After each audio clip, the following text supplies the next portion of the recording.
Super fanboy guy. Hey YouTube, guess who's back? Back again. It's me, Super Fanboy Guy, and I did a video last month about. I asked people what would be the next deck profile that they would want to see on my channel, and after calculating all the votes and seeing all the comments on the YouTube channel, it looks like the winner, drum roll please, is the Green Lantern deck. Yep, that's it. The Green Lantern deck. It won 3 votes out of 5. So a lot of you guys also wanted to see the. Well, I guess should say that the runner-up was the Secret Society deck. But I am going to do my deck profile on the Green Lantern deck now.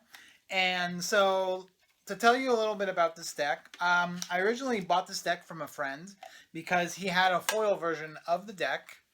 And he just asked me if I was interested in buying it. And I actually already had another Green Lantern deck prior to this one. But I guess this build of it is called the 0 Hour build, I believe. And what it is that it's another kind of the Green Lantern deck that I originally had. It was more of an aggressive type of deck. But this deck is more of a control deck. And it's also one of those decks that I think you want to stall for a later turn to do something. So that's kind of what the version of this deck is. But this is the deck profile that won. So I'm going to go over, just like all my other deck profiles, I'm going to go over the cards.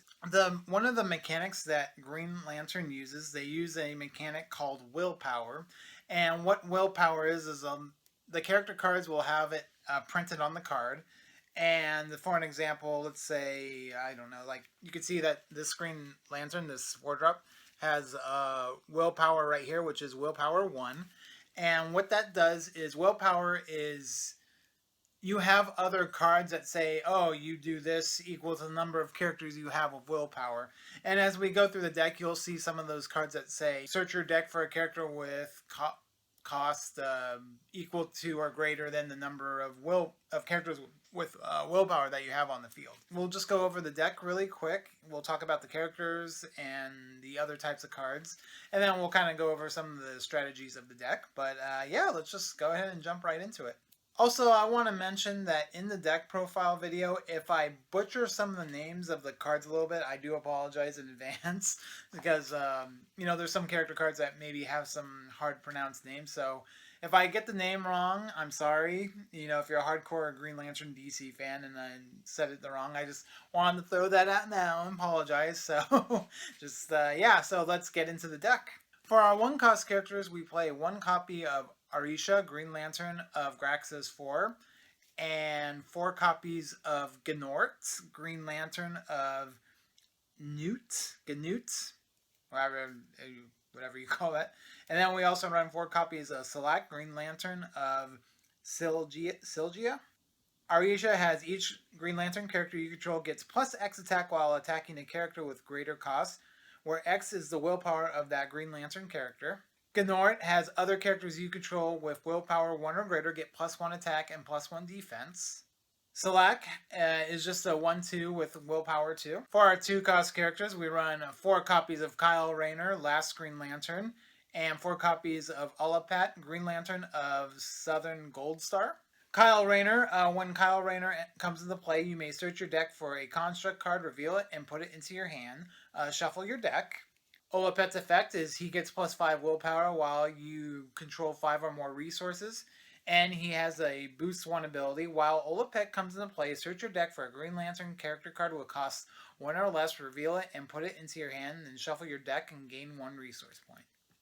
For the 4-cost characters, we play 4 copies of Oliver Queen, Green Arrow, Emerald Archer.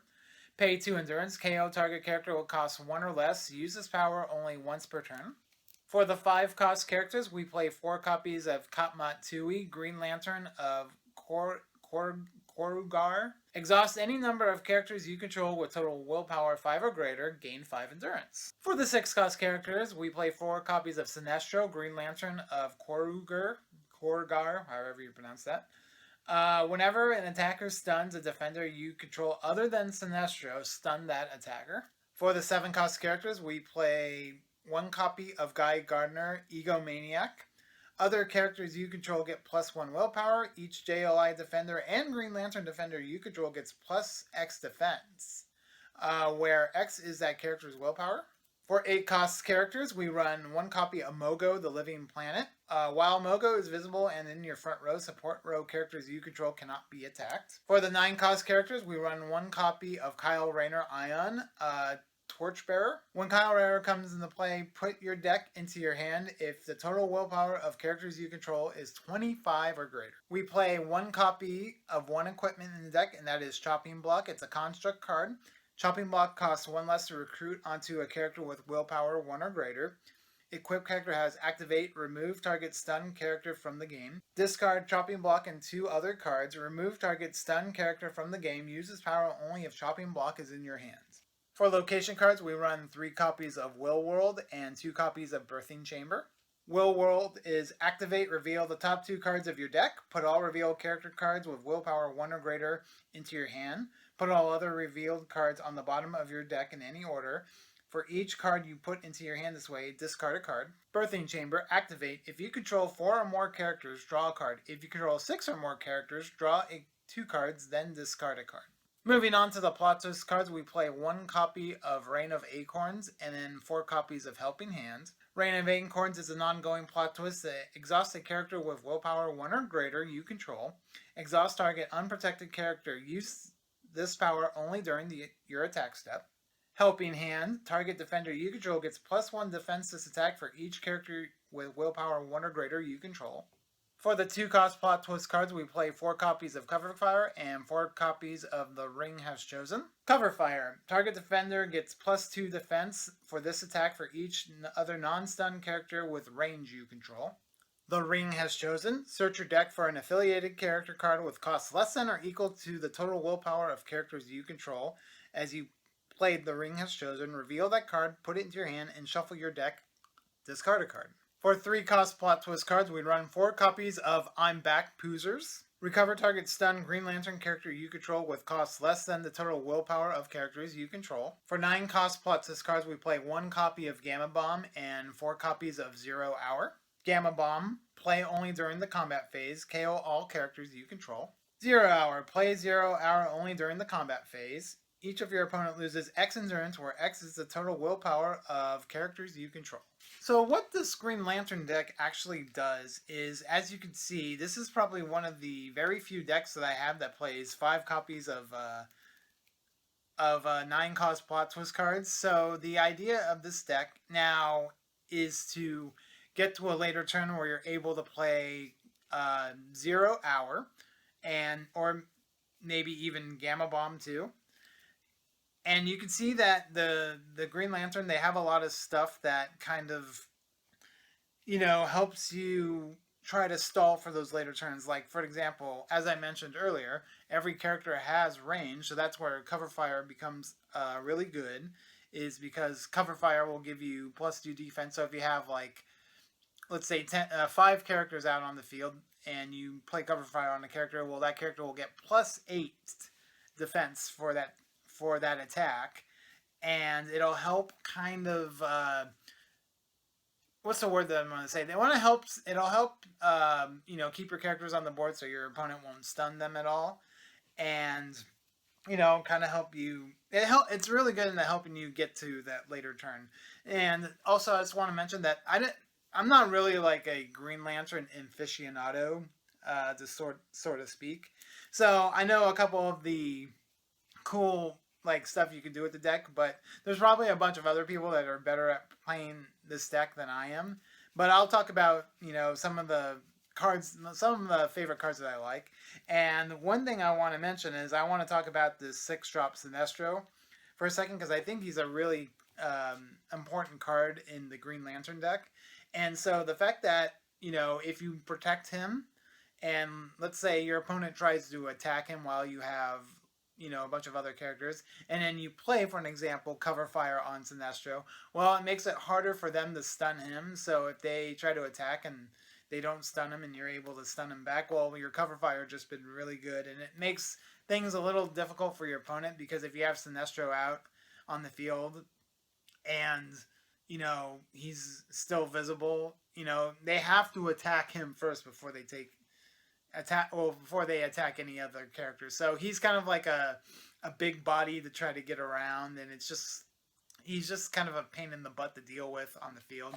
So you're forcing your opponent to attack him first, and that's kind of why I really like him. And he also has 6 willpower, which is really good. And also, what's really funny with the 6-drop Sinestro is if you're at a later game and you happen to get the 8-drop Mogo out with him on the field, and you put Sinestro behind Mogo, well, they have to stun Mogo first before they get to your Sinestro or any of your other Green Lantern characters behind Mogo anyway. Because Mogo is just a giant wall for all your characters. So if you have, let's say, the 6-drop Sinestro and Mogo out, and you put Sinestro behind Mogo, well, they have to stun Mogo first, so your chances are whoever has to attack Mogo is going to get stunned back with Sinestro's effect. So that's kind of like a cool interaction that I like with the deck. I think I've done it like once or twice where I've had Sinestro and Mogo out, and they're like, "Oh, I have to attack Mogo first," and it becomes really interesting. So the location choices here is Will World just helps us search for our Green Lantern characters so that we can stay on curve and we're able to play all of our characters on the right time, during the right time that we need to. And then Birthing Chamber is just a great card for, draw advantage, and chances are is a lot of our Green Lanterns will stay on the field for a long period of time. So that's why Birthing Chamber is just really it's a good deck in any deck that you play. Like if you're gonna have a bunch of characters on the field, that's why that's really good.